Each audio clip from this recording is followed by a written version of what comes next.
pregnancy because we've adopted even more generous tax benefits for adoption. My goal is to reduce the number of pregnancies. Not that that's not. Did you get that? So you're pro-choice then, right? My goal is to reduce the number of abortions. I'm sorry. My goal is to reduce the number of abortions. I recognize what the law is, and I'm working within the law to achieve my goal.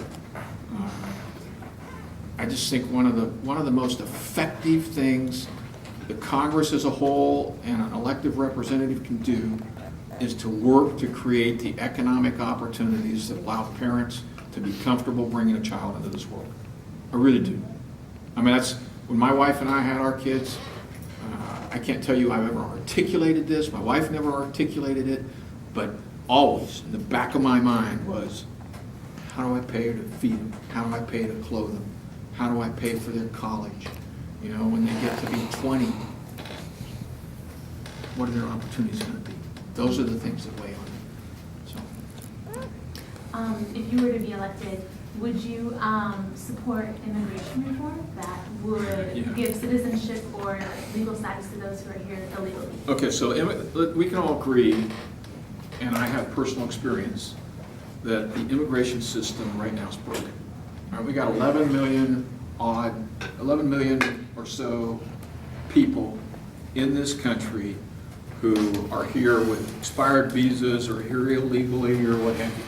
And I don't think anybody believes we're going to round up 11 million people and deport them. Okay, so let's just recognize that as a starting point.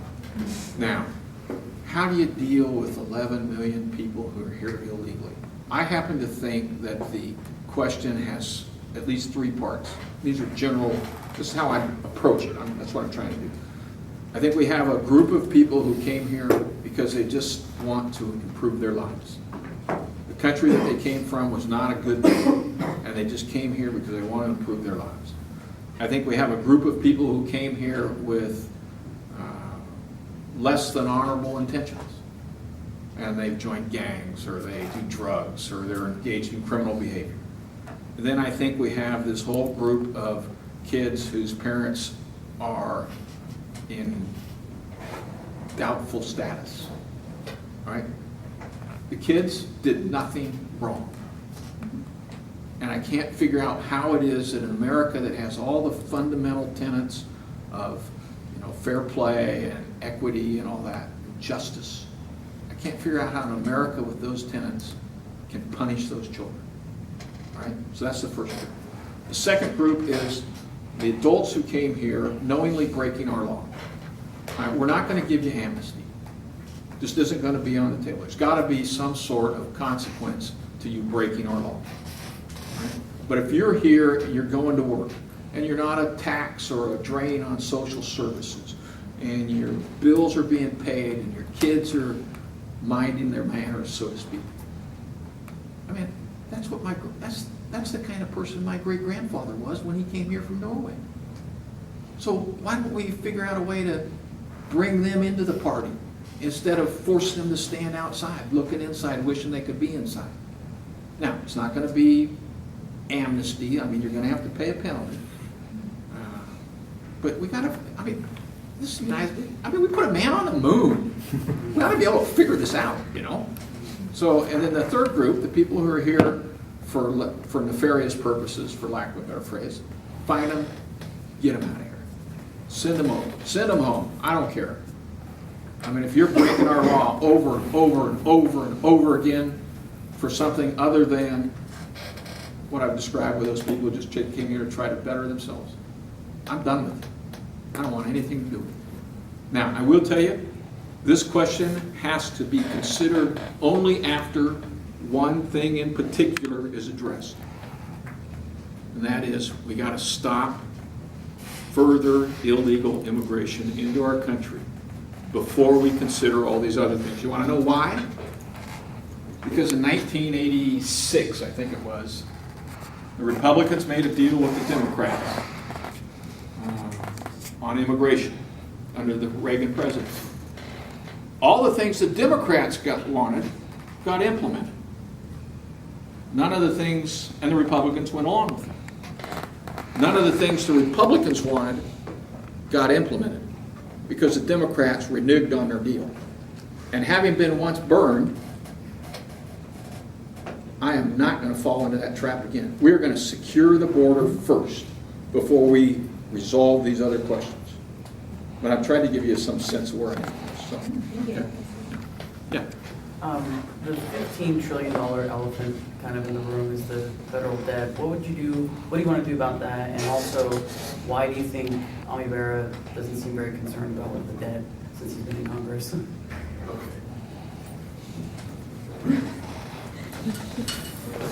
I've never aspired to be a professor, but I'm going to do a little one. All right, this is time. This is GDP. Okay? So over time, what the responsibility of elected representatives do is to have this line go like this. All right? What the Congress has done is that there's a certain percentage of this line that's collected in taxes, and there's historically a certain percentage of this line that is spent on federal programs. All right? Typically, over the last 50 or 60 years, this is the spending line, and this is the revenue line. So this constitutes the annual debt. Is this going to be on the final? No, this is not going to be on the final. So that constitutes the annual debt. Every year it adds to what was accumulated the previous year, over and over and over and over. What I think we got to do is take this line that's revenue and flatten it. Because this line will keep going if we do our job. We flatten that line, and the revenue line will continue. And eventually it'll pass the expenditure line. And then this becomes surplus that can be used to pay down the debt. I don't think Congressman Bera has a clue about how to do that. So, yeah. So, Mr. Hosey, thank you for being here. I really appreciate it. The House passed the Farm Bill today. Last time you served in Congress, you took over $600,000 in farm subsidies while sitting on the committee in charge of billing them. Well, it's not something to laugh about, but. Well, at least you're telling part of the story. I'll tell the rest of it when you're done. Yeah, while you were sitting on the committee in charge of doling out these payments, you later said in a TV interview that it was inappropriate for you to take the money. Have you paid it back? And if you do, if you're elected to Congress, will you support more subsidies in Congress? Okay. So what this young man's referring to is the farm programs. The specific one that I was involved in had to do with rice. The law allowed rice producers to collect payments from the federal government to support the production of rice. The law allowed it. This was law that was enacted when I wasn't in Congress. Okay? And yes, we grow rice, and yes, at the time, we did collect subsidy. In the 2001 Farm Bill, I advocated and prevailed on the subject. No, I advocated but did not prevail on the subject to eliminate farm subsidies.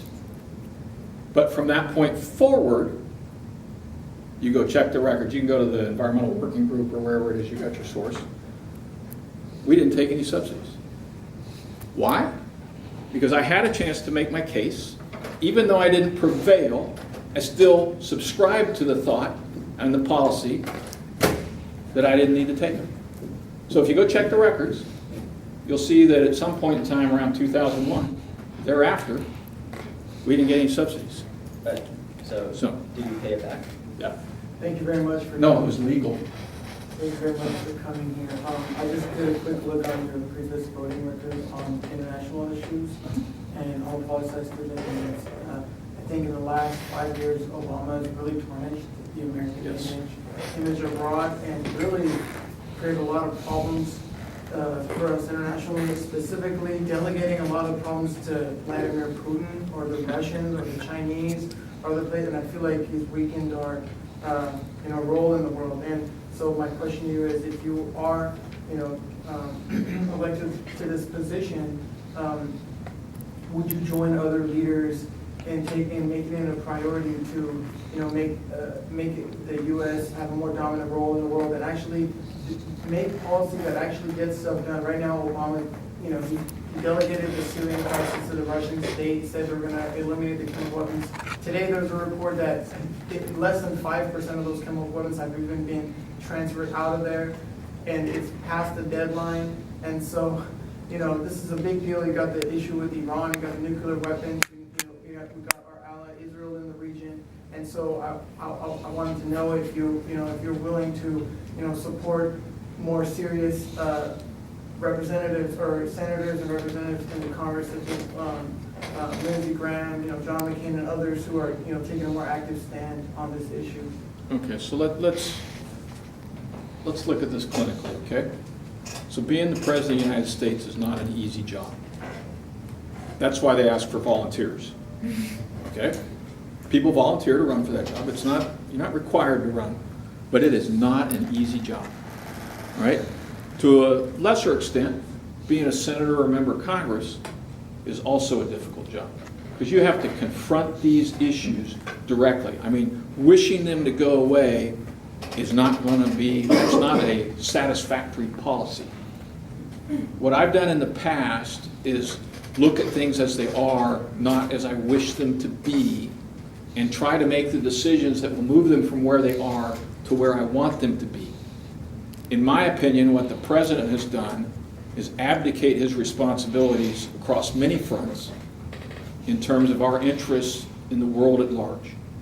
And as a result, you see Putin and the Chinese moving into those vacuumed areas and asserting influence and control. And I will just tell you, you will be dealing with that until you are in your 40s at a minimum, trying to correct these problems. We have North Korea, which has been a constant problem for the United States, dating back to the early days of President Clinton's administration, through Bush 43, and now into President Obama's administration. They have not gone away. They have not changed their character. They're playing the U.S. administration like a drum, and we're going to end up in a position where the North Koreans are going to have intercontinental ballistic missiles tipped with nuclear weapons, and we're going to have to deal with that. Same as pending in Iran.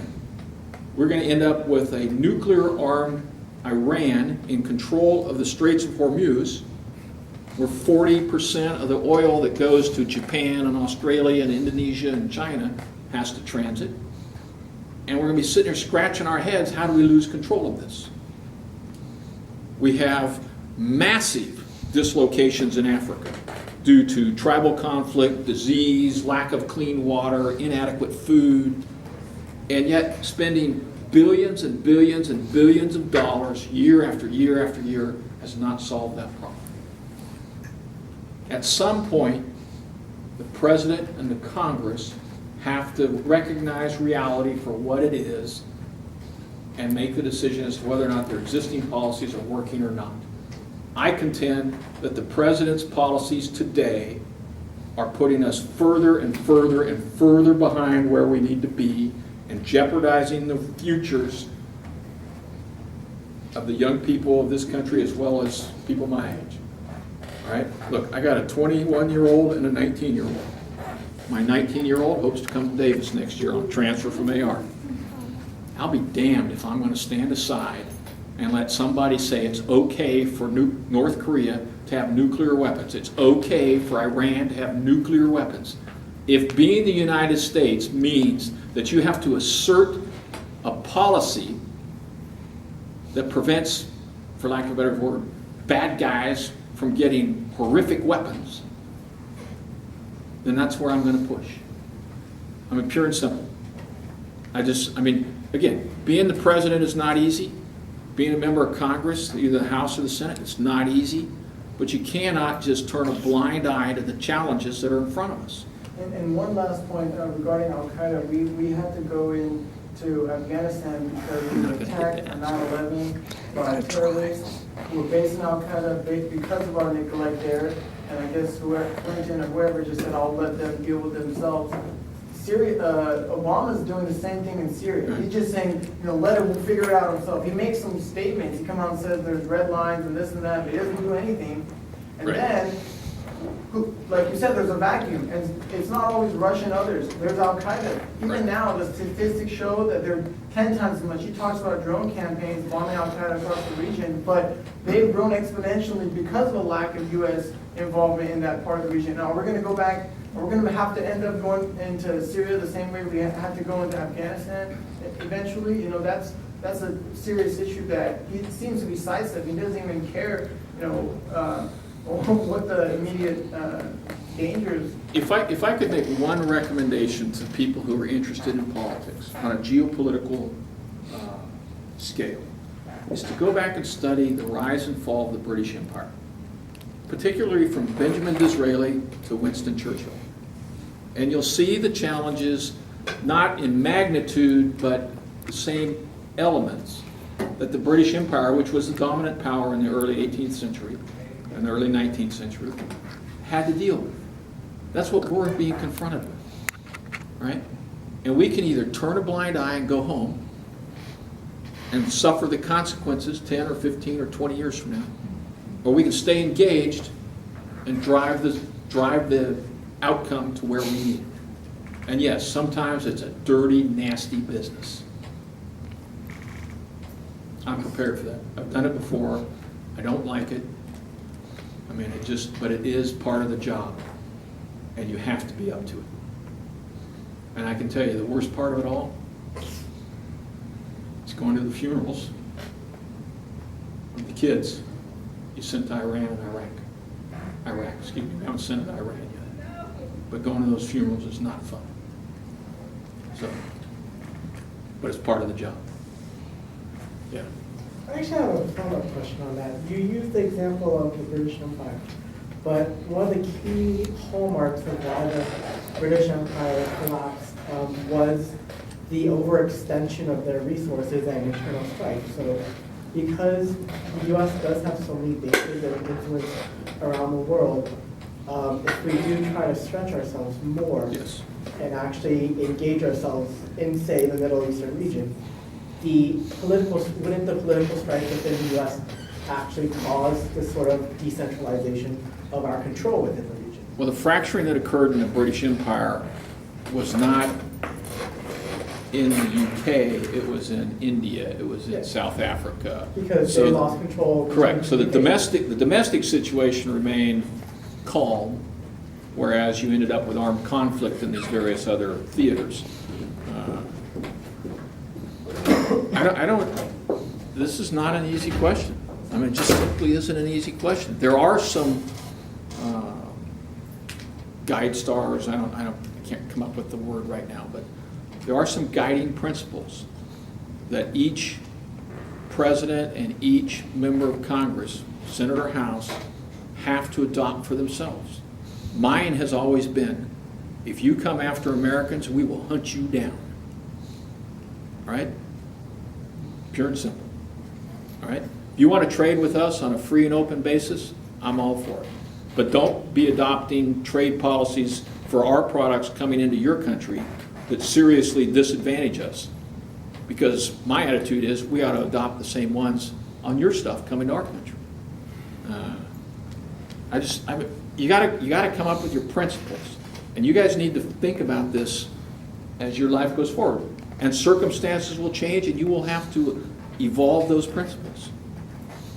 But I can tell you from my perspective as a member of Congress in the past and what I hope to be, principle number one is you come after Americans and you do damage or kill Americans or harm our national interests, I will vote to hunt you down. So, Thank you, Congressman. All right. Appreciate that. Chris. Great question and answer session. Sure, you bet. If there are any other questions, be sure to ask him individually. I appreciate that. Lindsay, thank you. Thank you so much.